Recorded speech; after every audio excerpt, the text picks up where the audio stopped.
ग्वालियर चंबल साहिब मध्य प्रदेश में भारतीय जनता पार्टी का शासन न होकर खनिज माफियाओं का राज्य मध्य प्रदेश में स्थापित हो चुका है। पूरे प्रदेश में जगह जगह अनेक जिलों में गिट्टी माफिया, मुरम माफिया, खनिज माफिया, रेत माफिया, पत्थर माफियाओं का राज है। लगातार मनमाने तरीके से भारतीय जनता पार्टी के नेताओं के और सरकार के संरक्षण में करोड़ों रुपए की संपत्ति, जो प्रदेश की जनता की संपत्ति, उसको लूट रहे हैं। आपको आज ही नहीं, अनेक पिछले 4-5 वर्षों से भारी पैमाने पर अवैध उत्खनन प्रारंभ हुआ है। ग्वालियर चंबल अंचल में मुख्य 2 नदियां हैं। एक नदी है चंबल नदी, जो भिंड, मुरैना और श्योपुर में जिलों में बहती है। दूसरी नदी है सिंध, जो ग्वालियर, दतिया और भिंड जिले को होकर उत्तर प्रदेश में पचरंगा में जाके मिलती है। दोनों नदियों को पिछले पूरी तरह से उनके छाती खनन करने के माध्यम से रेत बहुत कम बची है। पिछले 2012 में 8 मार्च को मध्य प्रदेश के आईपीएस अधिकारी श्री नरेंद्र सिंह जी, जो एसडीओपी बामर थे, माओवाद उनको रेत पत्थर माफियाओं ने ट्रक चलाकर उनको मार दिया, जो अवैध रूप में कर रहे हैं। इसी प्रकार कल मुरैना जिले के, जहाँ हमारे मध्य प्रदेश के विधानसभा के अध्यक्ष माननीय नरेंद्र सिंह जी तोमर के क्षेत्र में दिवनी थाने में के अंतर्गत जनकपुर गांव के नौजवान साथी, जो वन विभाग में वन रक्षक के रूप में कार्य करते थे, अवैध रेत उत्खनन करते हुए ट्रैक्टर जाते हुए सुबह उन्होंने सूचना मिली। पूरी वन विभाग की टीम के साथ पकड़ने का प्रयास किया। वो नौजवान थे, स्मार्ट थे, सबसे आगे उन्होंने ट्रैक्टर रोकने का प्रयास किया, लेकिन ट्रैक्टर चालक की इतनी हिम्मत, उसने उनको रोकने के बाद भी जब वो सामने आए तो सीधा ट्रैक्टर चलाकर उनको कुचलकर मार डाला।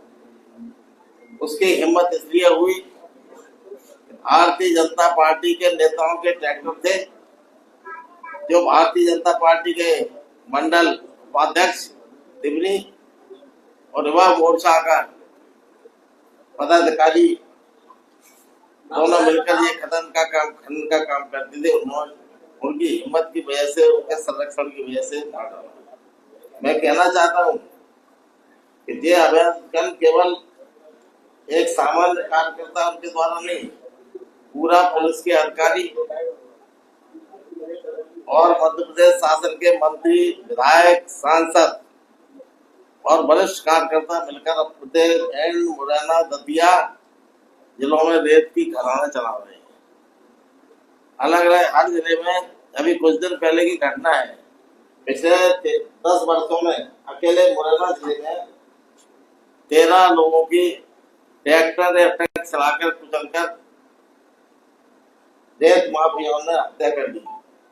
इसी प्रकार भिंड जिले में पिछले 10 वर्षों में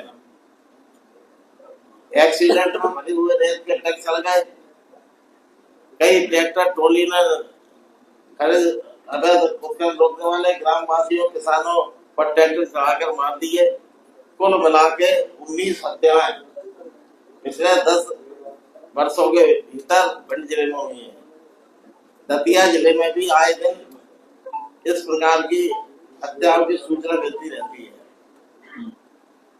लगातार विपक्ष के लोग इस मुद्दे को विधानसभा में समाचार पत्र आप लोगों के माध्यम से छपे, आप लोग समाचार छापते हैं, छपे हुए लगातार मिलते हैं। बीच नदी के पानी के भीतर पनडुब्बियां लगाकर, बड़ी बड़ी पोकलर मशीनें लगाकर भारी पैमाने पर नदियों को छंडी कर रहे हैं। दोनों नदियों में, चंबल में तो अभी रेत है, लेकिन सिंध नदी जो भिंड जिले से दतिया जिले में अधिकांश गुजर रही है, उसमें तो अनेक जगह मट्टी हो गई, रेत तो समाप्त हो चुकी। अगर इसी प्रकार का रवैया चलता रहा तो भिंड जिले में सिंध नदी का अस्तित्व खत्म हो जाएगा। जो भिंड जिले की जीवनदायिनी नदी है वो पूर्णतः समाप्त हो जाएगी। मैं कहना चाहता हूँ कि अभी यहाँ की घटना उसी प्रकार भिंड की है। पिछले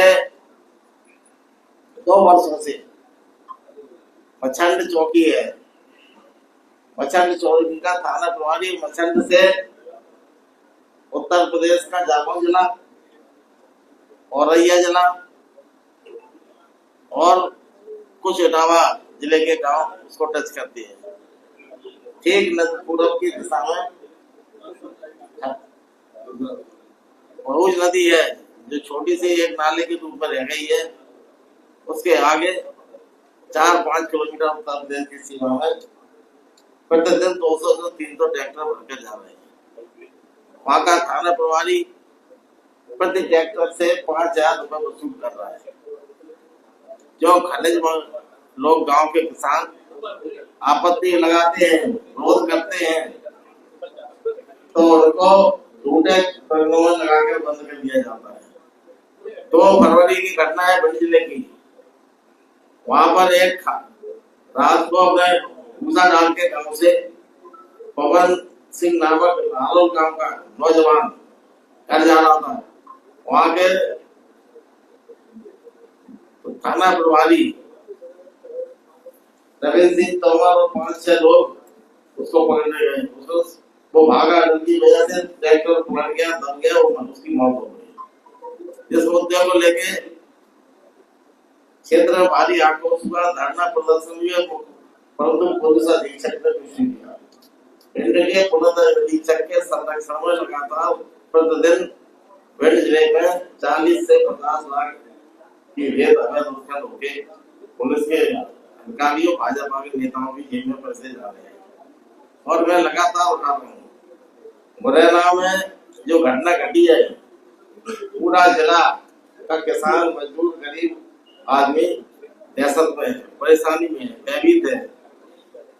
इसलिए मैं माननीय मुख्यमंत्री मोहन यादव जी से अनुरोध करता हूँ कि आप पूरी तरह से गृह विभाग के मंत्री होते हुए मध्य प्रदेश में कानून व्यवस्था चौपट है। अगर आप सरकार खनिज माफियाओं को रोक नहीं सकती, लगातार किसानों की हत्या करा रहे हैं, किसानों के आप हितैषी हैं, आप उन पर कार्रवाई करें। हमारे लाल क्षेत्र में 7 नए ट्रैक्टर आए तो लिखा हुआ है बिना नंबर के चल रहे हैं। कितने ट्रैक्टर? 7 ओनली अभी खरीदे गए नए ट्रैक्टर। उस पर पीछे लिखा है राधा रानी। आप पूछो जरा, आप चले जाना, पता कर लेना किसके हैं। पापा जी के ट्रैक्टर। अब पापा जी कौन है? पापा जी है लाल विधायक के पिताजी।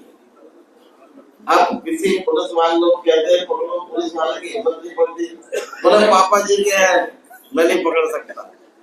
और प्रतिदिन 3 से 4 चक्कर सिंध नदी से आगे भरवा के बिना रॉयल्टी के भेज रहे हैं।